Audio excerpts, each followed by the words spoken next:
Hi everyone, and welcome to another edition of Leadership Revealed, and we've got an absolute belter.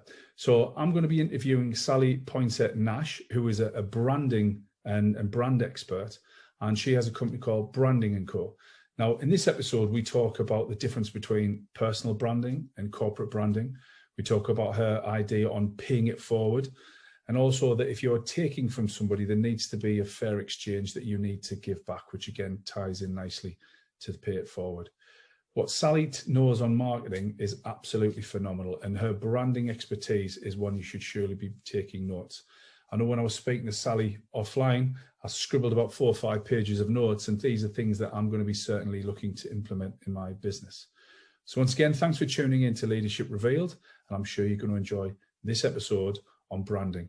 I've been working as a consultant since 2008. I think 2008 is when I became officially unemployable and had to work for myself. And I've always done, since then I've done worked with brands, worked with businesses, troubleshooter, various labels, head of commercial development, a lot of labels, but essentially building businesses and building brands. I used to work with celebrities, household names, ultra high net worth individuals, and the thing that struck me as missing a lot was the human aspect. And these brands are shiny, they're smoke screens a lot of the time, and in 2018 I almost felt like I wanted to walk away from what I do. And I'm a strategist, I love what I do, I love figuring out the quickest way of getting somewhere. And taking a bit of a step back, probably about 3 months to reflect on this stuff, it's like, you know what, I'm going to flip this on its head. So rather than take these well-known people making things go away, building smoke screens and shiny facades, I'm actually going to apply this to everyday people and take all the good stuff that we have buried beneath this professional label and bring it to the surface. People are interesting, and when it comes to the world of business, we present professional. It's two-dimensional. We can't really connect with, if somebody loves sport, or if somebody works with certain organizations and charities, or they do something in their free time. There's nothing to connect with when you just show up being professional. Yes, of course, we need to be professional in our business lives, but bringing a bit of that humanness to the forefront of what people do, whether that's in organizations or as business owners and freelancers. Yeah. So one of the things that we were talking off air, and one of the things that's happening in the estate agency and letting agency world, is that we are having that shift from that corporate image where you are just another cog in the corporate machine to being more of an individual. And there's a lot of SMEs who are, 2, 3, 4 people in a business. So we're not talking huge businesses, and they are the face of it. And that's the sort of thing that you can help the people with, isn't it? The individuals become that personal brand of the business. Yeah, I think, whether you're building a personal brand, a career brand, a leadership brand, a legacy brand, it's all the same thing. It's your public piece of visibility. And, the brand, that's emotion. That's the stuff I love. Brand is emotion, it's strategy, it's all the stuff that goes behind branding, and it should come first. When you talk about brand being the emotional aspect and branding being the marketing, emotion doesn't sit well with a lot of people in a business setting, but we're not looking for, a therapy room type conversation. What we're looking for is, when we're figuring out where you could be going, how does that stuff make you feel? Is that something that you've actually sat down and thought through? How do you want to leave your audience feeling? Anyone that engages with you and your brand, what is that feeling that you want to leave people with? Because strategically, you can get wherever you want to go. But if you haven't thought about how that feels for you, for other people, it may not be what you think it is. And I made a career choice quite a while ago where I wanted to be the CEO of an international firm of some description. And I worked relentlessly towards getting that under my belt and on my LinkedIn profile as something I've managed to achieve. What I didn't think about was, how does that actually feel? And sitting there in, the CEO office, working on a financial turnaround, having to make some pretty difficult choices within the business. It was lonely, it was isolated. I didn't engage with any of the people on a human level because I was the bad guy making decisions. So had I thought through the feeling, I may have made a different choice. And I think when it comes to sort of professionalism and career paths, people, if you're building a business, you build a strategy to go with it. You revisit that constantly. You have board meetings every month. You don't do this with your career. And a lot of people, the last time they made a conscious choice about their career and didn't just walk through doors that were opened for them was probably when they were 15 years old with a career advisor at school. Yeah. No, I agree. And just to sort of back you up on that point, when we grew our business and I became the CEO of it, there wasn't like a crib sheet to tell me how that's being a CEO would make me feel. And it can be quite lonely. Hence why I'm in various peer groups with other CEOs. The fact that, you go from being with the people, with your team on a daily basis to now you're looking at data and reports and strategies. And it's a very, very different mindset shift. And you've got to get with the program very, very quick, or you're just not going to enjoy it. So I totally agree. You've got to strategize your career path and your leadership path, as well as just going into it blindly. Yeah, and you would, before our little technical glitch there, thanks to my lighting being plugged in, you were talking about the corporate versus the personal. And I think everything in business and in life really is striving to achieve balance.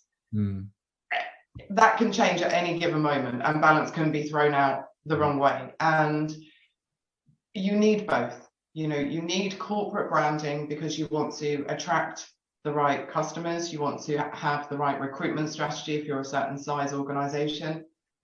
You need to be known as a corporate brand. But within that, you are the home, for example, say, it's a brand full of experts, property experts. You want to be known as the place where all those property experts are. And you need to showcase those humans within that business. Not all of them. When we build programs that we run within the great global corporates, one of the precursors from my side is we are not building corporate mouthpieces. Yeah. We need to have this balance of company messaging and individual messaging, and again, keeping a constant eye on this stuff as if it was your business plan. Yeah. Because something can change, the market conditions can change, we can get thrown into a pandemic. I think people talk about personal brand in a way that it's simple. You post some things online, you show up. Yeah. It's a lot more complicated than that, especially when you're integrating it into part of your business strategy. And it links to HR functions. It links to the finance department because there is a commercial return on this activity and it can be measured. So that links into a marketing function. Yeah. It's part of a much bigger strategy. Yeah. It's quite interesting you say that, because it is something that we're picking up from the Australians and the Americans, where it's more about the individual.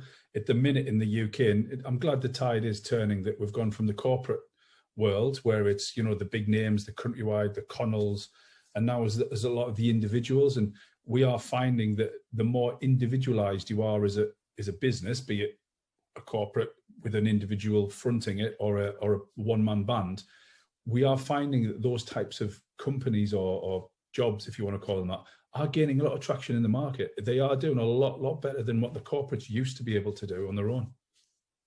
Yeah, and I think it's easier to find the right people and build those long-term relationships. If people are selling their home, they may not be doing it once, they may not be doing it twice. They'll keep coming back from a who do I choose to sell my property with. If you're a buyer, I would assume it's very different. I've just bought a second property down here in Cornwall. Our London property, the guy, our agent, I saw that he was connected to you on LinkedIn, but he's amazing. So I set the brief of, I want one of 6 flats in a particular place in London, and none of them were for sale. So my husband is a lot more personable than I am. I'm an introvert. There can be some social awkwardness. I can be quite intense. And so he's great at happy-go-lucky building relationships. And I sent him to see this guy and various other agents every Wednesday for 9 months until we managed to get the property that we were looking for. And because of the relationship with the agent, we are now looking to rent that property out. He's our first port of call. At the point where we're going to be selling that property, he is our first point of call. He knows that area. He canvassed people for 9 months, and we managed to find the flat that we wanted, and we bought it before it hit the market. Wow. So I think when you can build those relationships with the smaller firms and the individuals, they're very long-term relationships. Yeah, for sure. It's clear. Whereas with the corporates, you'll get whoever's working there at the time, and that you may not have that consistency of relationship, and you have to start from scratch with building trust, building rapport. Yeah.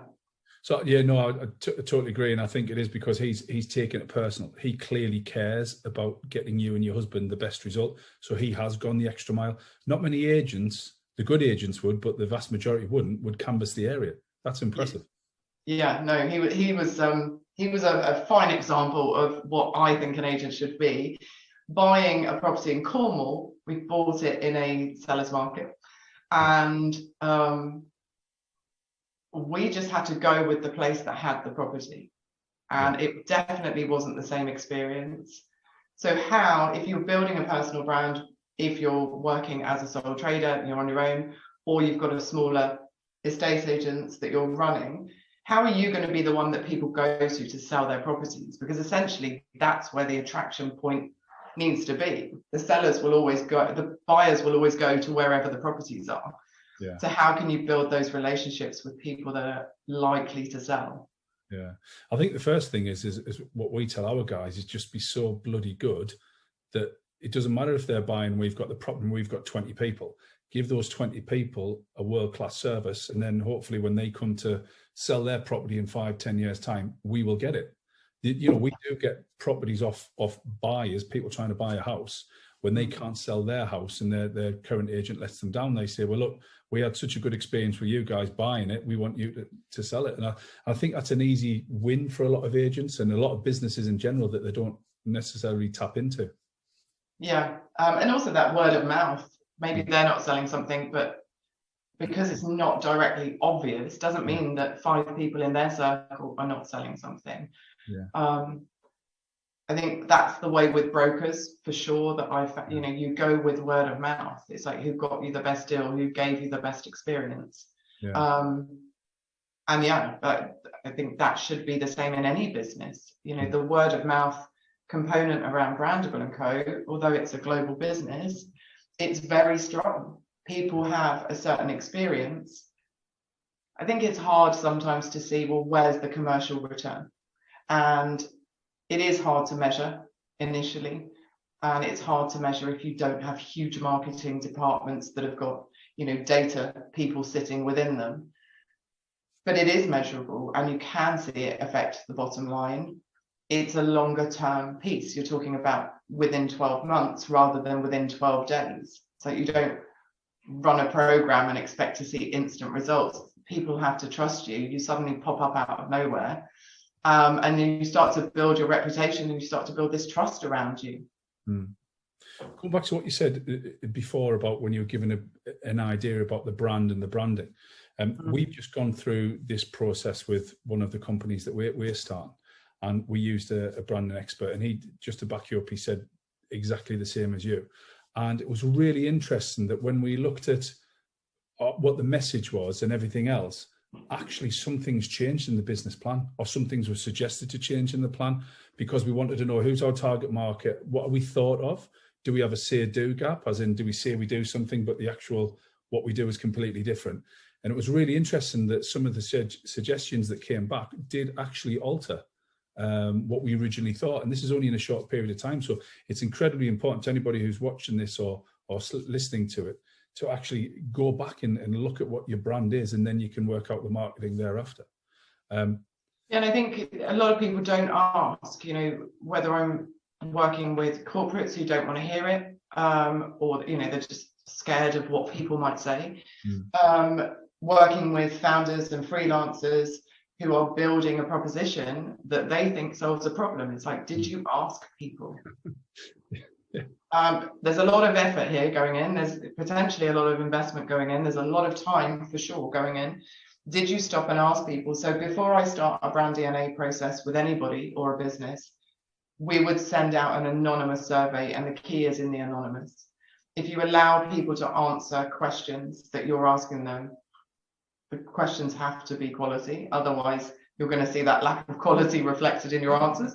But asking people questions about, when it comes to personal brand, which 3 to 5 words best describe me? It sounds really basic, but what that does is give you a data set where you can say 50 people referred to me as the same thing. All of the components will be there, but maybe that thing that you're most known for, according to other people, is not the thing that you want to be known for. It's part of who you are, but maybe it should be down here somewhere rather than the leading thing that people keep saying about you. There was a girl I worked with who, she was in a support role, had been personal assistant, executive assistant type roles for a long time, and she started her own creative business. And when we surveyed her audience with a set of 5 to 8 questions, we found that people were describing her as kind and helpful and supportive and reliable, all great qualities to have, but that was what was leading. And we, with a bit of positioning, a bit of online appearances in different ways, within 6 months she was being known for dynamic leadership qualities, the way she was running her business, same things, but we just flipped what the majority was saying. Yeah. But when we were off air, you showed me a really good slide that you had. I think might be a great time to pull it up and you can talk us through it. Yeah, I think because it's emotion and because it's not a marketing strategy, brand can be quite hard to wrap your head around. It can be quite hard to describe or relate to you, yourself, or your business.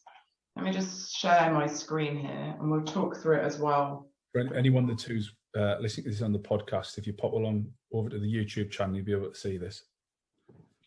So if you think about brand as being a shop on a busy high street, let's say it's an estate agent, because that would be appropriate for right now. And you are the estate agent, you are the estate agents on the high street. The first impressions that you're creating with people are your shop window. So when that relates to a physical property, you're going to have houses in your window, whether you're letting them, whether you're selling them. If you relate that to your personal brand, your shop window is very different. It's online, it's available 24/7. People can Google you at any given moment, whether you're aware of it or not. And even just Googling your name and seeing what shows up in the search results, both web, image, video, what is showing up? Because if someone's looking you up, they're going to process information in a different way. And they may go straight to image results. There's been situations in the past where clients of mine, there was an accountant who ran an accountancy firm. I think it was about 10 people working there. When we Googled him, he was a mass murderer in the US. Clearly not him. But anyone that didn't know him, that was the first impression he was creating. So knowing what's showing up, whether it's on your LinkedIn profile, your social media profiles, or a simple Google search, that's your online first impression. When you show up to clients, it's how you appear, how you're dressed. Are you appropriate for the situation? If you're on talks, podcasts, how are you creating this first impression? This is people that haven't ever met you before. The story that you're telling, that's where the marketing piece comes in, and it really captivates, it creates that pull. So rather than push and push and push, which if you're looking for new business, pushing is exhausting. If you tell a story that allows people to connect with it, it's that sticky, not shiny. It's like, oh, I'm not interested in selling my house right now, but this guy is sharing this, and I do this as well. Maybe it's something sports related. You can start to form a conversation with people even if it's not a direct opportunity. So pulling people towards you because of common interests, you're building rapport without having even met the people when it's linked to your marketing activities. The next thing is, your skills, your services, your products, your company, your expertise. What are you selling? So if somebody walks in to that shop and they've seen houses in the window, but they get in there and you're selling shoes, you're not going to make a sale. It's confusing to people. So when people do find you and it's the correct version of you online, and then they have a look at your LinkedIn profile, is it clear what you're selling? Mm-hmm. And it doesn't need to be in either an American or an Australian way. It's in your own way, but you have to make it clear what your expertise is and why people would come in and buy. The hard work is getting people to come in the shop. Mm-hmm. So the marketing channels that you choose to use the ones where your audience are engaging. So yes, you need to figure out your audience. Are they professionals? If they are, they're more than likely going to be on LinkedIn. Are they a certain age demographic? You'll know where your audience are because there's a ton of research around it. But you have to think about, it's not just this generation of audience. Where's my next generation of audience coming in from? And using the channels where they engage versus where a coffee's just been delivered in the middle of my talk. Thank you so much. Using the channels where people engage rather than just where they're browsing content. Mm. If you're going to do something and put time and energy into this, do it in the place where you're going to get the highest return. Yeah. I do not get a lot of engagement on my LinkedIn publicly. It's my chosen platform because all of my activity happens in direct messages. People do not want others around them knowing that they're building a brand. They just want to show up in a new and improved way. Yeah. That's actually very, very true for myself. And when I do my coaching, LinkedIn, I get very, very little. It's Facebook and Instagram. And again, with Instagram, it's a lot to do with the direct messaging. So that's very true. Yeah. And it's not, maybe if you're an Instagrammer and you're filtering the life out of yourself, maybe it is a vanity project. But this stuff, it's a career planning tool, a career development tool. It's a company commercial revenue stream development tool. This isn't a vanity project. We don't have time to be showing up on all platforms, doing a kind of a half job on all of it. And actually, we're not in the one place and investing our time in the one place where people are actually engaging and potentially then converting, whether that's into your network or in as a sale of some description. So those channels and that choice of channel is going to grow and expand the reach of your brand. The next component is collaborations, which is one of my favorites. And a good collaboration has to be mutually beneficial. Otherwise, it's not a great collaboration and it's probably a one-off. So forming relationships with people who share the same audience as you, but who have complementary offerings. It's a great way to amplify everything that you're doing. So there was a woman that I was talking to. She wanted to grow her Instagram. It was part of where her audience were. And she's like, well, I can't really do anything because I don't have an Instagram following. And it's like, you need to find the right collaboration with the same audience and offer something which involves following you on your Instagram. Figure out what that is and what's right for you. But suddenly she went from having no Instagram followers to like 3,000 Instagram followers within one collaboration. Yeah. So picking the right collaborations, if you're selling houses, what's complementary to that? Who else could you be collaborating with where there's an audience share and amplifying the message? You want to associate with brands that have trust.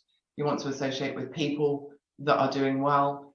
All of that can come into your collaboration strategy. And then the final component is you will not find meaning in these metrics, but testing and measuring and continually tweaking is so important. You would do it with your business. If suddenly your sales dropped, you take a look at why that's happening. Mm. With your brand, it's never going to be all this stuff. There will be one component that is dropped out of the balance, or it's pushed the balance the other way. And all that you'll need to do is tweak. And if you can't find the answer, ask your audience. Always. So that's a good way of structuring it, using these pillars, starting with what story are you telling? We don't need the life story. I think that's why it's so complicated for an individual when they're building a personal brand, because you've known yourself from day one. Like, which bit do I tell? If I'm bringing a bit of human to the forefront, there's a ton of it. Which bit do I bring forward? Figuring out what others are saying about you can give you a bit of a guide on how you frame your stories in the right way for whatever activity you're focused on. Love that. That's so a great way of succinctly putting, building up a personal brand or getting your name out there. Yeah. And I think a lot of people would start at, what do I need to do? What do I need to do to build my personal brand? It's like, we can come back to what you need to do. First of all, we need to know where you're going. So if you've set up an estate agent because you want to sell that business, when do you want to sell that business? What price do you want to achieve when you sell it? We need to know that stuff, and then we'll come back to the beginning, because you're going to build a very different business if your objective is to sell it or to be acquired. If you want a lifestyle business for the next 25 years, it's going to be a different approach. Funnily enough, I posted in one of the groups that I run, Agency Growth Strategies, I posted it on Saturday about having end goals. Like, what is your end goal? Because it's exactly that. If you know where you want to get to, then the journey can be so much simpler and more efficient and effective. If you just say, I'll just keep going for another 20 years, you're not going to pick the right parts where you need to concentrate on, and you'll probably find yourself doing something that you wouldn't normally do had you had that end goal in mind. Yeah, and I think one thing I'm always, people are always like, I took this away, it was so useful, but I've used it from the beginning. I kind of started from slightly behind a starting line due to my upbringing and how I was raised. And I've always had to figure out how to get somewhere faster, because I've always been a bit behind, coming from quite a dysfunctional upbringing.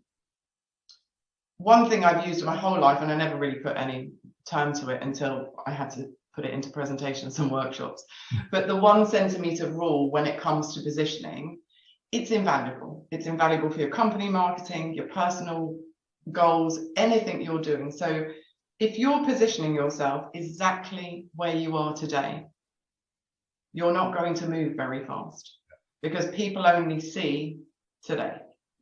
If you figured out, one goal, focus on one thing, take that goal and stretch it out down a 30 centimeter ruler, push it out as far as you can. So you may say that you want to be an author. Are you saying you want to be an author because of the limitations you have today? Actually, would you rather be a best-selling author? Would you rather be a best-selling author of a series of books? How far can we push this stuff before you say, that really doesn't feel good to me? Going on global stages and book tours, no thanks. Bring it back down a level, but push it, whatever your goal is, push it slightly more. Just how does it feel? Check in with that. Once you've got your 30 centimeters established, come back to where you are, which is 0. So we're not going to use you as an example because you are an author. But if someone isn't an author and they haven't written a word, yet they want to be a best-selling author up this end of the ruler, how do you start seeding that a centimeter ahead? If you said to me, what did you do at the weekend? It's like, I did this and that. And, I spent some time thinking about this book that I'm going to write. Suddenly, you're associating book with me. I haven't written a word. Nothing's happened. You can put stuff on LinkedIn, for example, and say, does anyone in my network know published authors? I'm going to be writing a book, and I'd love to talk to someone and have coffee with someone who's done it already. There may be no one in your network, but anyone who saw that post is now associating book, author, you. If they see that a publishing company is open for submissions, they're going to forward it to you. If they see that there's, an article that they've read which mentions something with, trying to become an author, they're going to forward that to you. You allow forward opportunities to connect with you before you've actually got there. And that's the stuff that makes you shift much faster along the ruler. Just to pick up on something you said, off air and the beginning here, you're an introvert, right? Yeah. Yeah, and you know, believe it or not, I don't like standing on stage or doing a lot of speaking. If I go out, I prefer to go out in couples. If it's a weekend, I mean, this is 15 years after, you know, last going out with the guys, the lads, and nightclub and whatnot. I'd just rather stop in. How difficult is it, or can you give our audience or just some tips or tricks? Or how did you get over from being an introvert to saying, do you know what, stuff it, I need to build a business, I'm just going to have to suck it up? Yeah, I don't think I've ever got over it, but I don't think I ever will, unfortunately. Yeah. I'd love to be wired differently. I am not. So you have to, especially doing what I do, you have to get comfortable with your limitations and knowing what you can and can't say yes to. And I think it's a great qualifier on, is this opportunity worth it? You know, I've got friends who will take everything and anything because they love the attention, they love the focus. It plays into who they are and it feeds them energetically. It does the opposite to me. It would take my energy away. So, you know, everything has to have an exchange, even when you're doing stuff for free. You know, there has to be some kind of exchange, whether it's social media sharing or anything. Is that exchange worth the energy and time it's going to cost? I was flown out to Milan to do a speaking gig. It was for one of my corporate clients, but it was in collaboration with Google. There was a lot of positives for me to go and deliver this. But I thought, well, A, the pressure's on. I have to get it really right from a delivery point of view and not get overwhelmed. And I know that that is going to cost me 2 weeks of energy. Yeah. Making sure that my diary was scheduled in a way that I can do the thinking work, I can do the strategic work, the business isn't stopping. There's a team of, there's 9 of us in the business, and making sure that the team are working around my windows of lull when it comes to public appearances. I think you can schedule your social media way in advance. If something happens that you need to be reactive, you've got to show up. But you can schedule this stuff when you're feeling in the mood to be visible. Yeah. I think my following, I think it's around 50,000-ish mark. These days, I don't really care. I'll post anything. At the beginning, sort of 6-7 years ago, I had to start being visible because this is the work I was doing. And there's only so long you can hide without feeling a bit hypocritical. But I had 3 friends over to put my first tweet out. Really? From an anonymous Twitter account. It was some fashion image with some motivational quote stuck on the top of it. So everything about it was 100% anonymous. It cost me the weekend in having unnecessary drama about being visible. It was just, I'm not a particularly dramatic person, but that is one example of over-the-top drama because it made me feel super vulnerable. And I wasn't comfortable with that at the time. Now, it would take a lot more to make me feel vulnerable because I'm a bit more resilient to it. Yeah, it's a bit like everything, isn't it? The first time you do it, it's always the thought of doing something is the perception's a lot worse than the reality. And once you do it, it doesn't necessarily mean you feel comfortable and it comes natural. It's just getting over that first initial hurdle.